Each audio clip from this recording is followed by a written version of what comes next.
Шакираның жігіті пісте шағып лақтырып баладай қылықтар жасайтын ойыншы, твиттеріне шындыққа жанаспайтын ақпарат қалдырушы, Патрис Эвраның аяқ киімі жағып жылынған футболшы, Барселонаны қиын қыстаудан құтқарған болашақ клуб президенті Жерар Пике мансабын аяқтап жатыр. Барлығы Жерар Пикенің футбол мансабын аяқтап жатқан тоқтамай айтуда. Алайда оның нақты не үшін аяқ асты және ерте аяқтап жатқанын көбісі біле бермейді. Ашығын айтсақ, Пике мықты футболшы болған жоқ. Өскен кезде Пике секілді қорғаушы болғым келеді деп айтатындар, Ван Дайк секілді болғым келеді дегендерге қарағанда едәуір аз болатын секілді. Пикені көбісі футболшы ретінде емес, футбол сыртындағы істері үшін құрметке лайықты деп біледі. Тіпті сол қадамдары оны Барселонаның президенті болуға да итермелейді.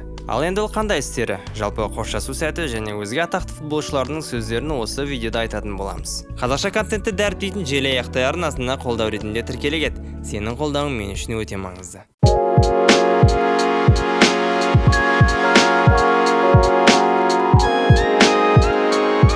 Бала арманымның барлығы орындалған соң саяхат жолында аяқтайтын кезде келді.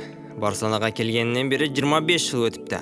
Барселонадан басқа команда болмайды деп айтушым, дәл солай болады. Ертең кеш бір күні мен қайта келемін. Камп Ноуда кездескенше, деп Жерар Пике соңғы қоштасу сөзін айта кетті. Жерар Пике Барселона құрамында 422 рет жеңіске жеткен. Оның ішіне трофей иеленген кездері тым көп. 8 рет Испания чемпионы, 7 рет Испания кубогы, 3 рет Чемпиондар лигасында иеленіпті. Ал Чемпиондар лигасында 16 голмен ең көп гол соққан қорғаушы ретінде рейтингтің басында тұр. Кезінде Бавариядан 8-2 болып ұтылған кезде, егер жеңіске ұмтылып тұрған жастар келетін болса, орнымды босатуға дайынмын деген Пикенің сөздері есімізге түседі. Сөзінде тұрда, өзінің ойынына қанаға тұтпаған соң, орнын жастарға қалдырып отыр. Әрбір өзін сыйлайтын, ортасына құрмет көрсететін адам өзінің деңгейі түскен білген соң, сол ортада біреудің орнын ұстамай кететін болса, кез келген орта дамитын сөзсіз. Пикеге мүмкіндік беру керек деген де артық. Себебі жақында ол 36-ға келейін деп жатыр. Жалпы футбол тарихында қалу үшін тек өз міндетіңді мықты орындасаң болды. Пикенің тікелей әріптестері Пюел мен Рамос та өздерінің лидер екендерін сездіріп, мықты қорғаушы екендерін дәлелдей білді. Ал Пике ол екеуінің қасында өкінішке орай ондай емес. Испаниядағы алғашқы күндердің өзі қызық. Футбол көріп отырған жерінде пісте қабығын алып, клубтағы бір әріптесіне лақтырып, мен емес бұл қасындағы Пюел деп ойнап жатқаны күлкіме ұятты келтіреді. Ақыр соңында Пюел ашуланып пістесін алып қоймақшы болады. Ал атақты поп жұлдызы Шакирамен махаббаттарын көбісі Дэвид Бекхэмнің жолын қуып жатыр деп айтатын. Твиттердегі сөздері бұл бөлек әңгіме. Дәл сол Неймардың оқиғасы еске түседі. Ол қалады деп өзінің твиттерінде Неймардың пысыжға ауыспайтын жар етіп салғаны сол еді.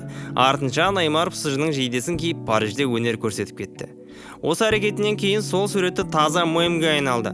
Кімнің трансфері күмәнді болып тұрады, осы суретті алып, ол қалады деп барлығы әзілдей шығара бастады. Алдын айтқанда Пикені көбісі кәсіпкер, экономист, сөзге шешен адам ретінде қабылдайды. Әрдайым өзіне керек нәрселерді алдын ала жоспарлап жүретін Пике футболдан кейін далада қалмайтыны анық. Дәл осы мансабының да орта жолдың аяқталуы бұл оның о баста жоспарланған жоспары да болуы ғажап емес.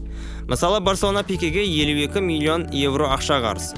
Теңгемен алғанда 24 миллиардтай құрайды.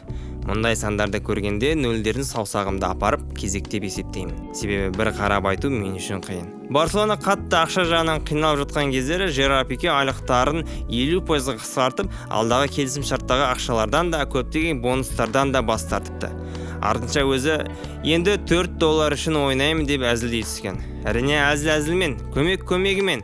Бірақ бұл қадамдардың бәрі алдағы уақытта болатын Барселонадағы президент сайлауына үлкен үлесін қосары анық. Жалпы бұл өзіне инвестиция жасау деп ойлаймын. Осыдан бірнеше жыл бұрын ол Барселона клубын жақсы көретін және бапкер ретінде емес, өзін президент ретінде көретін айтқан. Тіпті сол орынға жақсылап дайындалғанын да айтады. Ал дәл қазіргі Барселона президенті Пикенің президент болуға барлық күші жетеді деген екен.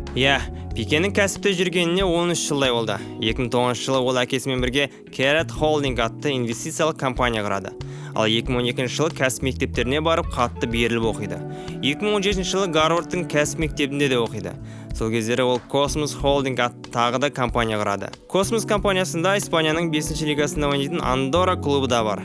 Яғни бір клубтың бейресми президенті десек те болады. Одан кейін Химнастик Монтереса атты тағы клуб сатып алады. Малага қаласында кинотеатры бар және сол жерден қонақ үй салып жатыр. Кезінде Rakuten компаниясымен сөйлесіп, оны Барселонаның 244 миллион евро беретін спонсор етеді. Осы жақында УЕФА президенті Александр Чеферинмен бірге тамақтанып, өзіне керектің барлығын сұрап алған. Жалпы айта берсең көп, осының бәрін оқып Пикені футболшы емес, нағыз кәсіпкер деп те ойлап қалуыңыз мүмкін. Барселонаның президенті болуға бекерден бекер асығып жатқан жоқ екен. Ал Пикенің мансабын аяқтау жайлы әріптестері не деді? Карлос Пьол: рахмет саған, Жерар, сенімен әділсіз қарым-қатынас жасады деп ойлаймын. Сенімен бірге ойыным әдемі еді. Жақсы көремін сені, досым. Пеп Гвардиола: Пике бұл үлкен тұлға, әр ойында өзін тек мықты жағынан көрсете білген ойыншы. Кез келген топ клуб осындай ойыншыны армандайды. Ол мансабында барлығын жеңді. Біз бірге кереметтей 4 жыл өткіздік. Сенімен бірге жұмыс жасағаныма мақтан тұтамын. Хави: тарихтағы ең мықты қорғаушылардың бірі. Пьол, Бекенбауэр, Терри, Фердинанд секілді ойыншылар болды. Мен Жерарды осылардың қатарына қосамын. Роберт Левандовски: Жерар ол өзінің ісінің маманы, Барселона клубының аңызы, кеткені мұңға батырады. Серхио Бускетс: Жерарды қимаймын, бірге қаншама кереметтей сәттерді өткіздік. Ол клуб үшін өте көпті берді. Онымен бірге Барселонаның бір бөлшек тарихы да кетеді. Жорди Альба: барлық Барселона ойыншылар мен жанкүйерлер үшін осы сәт өте өкінішті. Біз Пикені сағынатын боламыз. Алған жеңістерімізді Пикеге арнағымыз келеді. Менің де кететін уақытым келетіні анық. Менің де кеткенім осылай әдемі болғанын қалаймын, деп әріптестері өздерінің жылы сөздерімен бөлісті. Желі Аяқтай арнасына қолдау ретінде тіркеле кет, алдағы уақытта көптеген қызықтар мен жаңалықтармен бөлісетін боламыз. Амандықта жолыққанша сау саламат.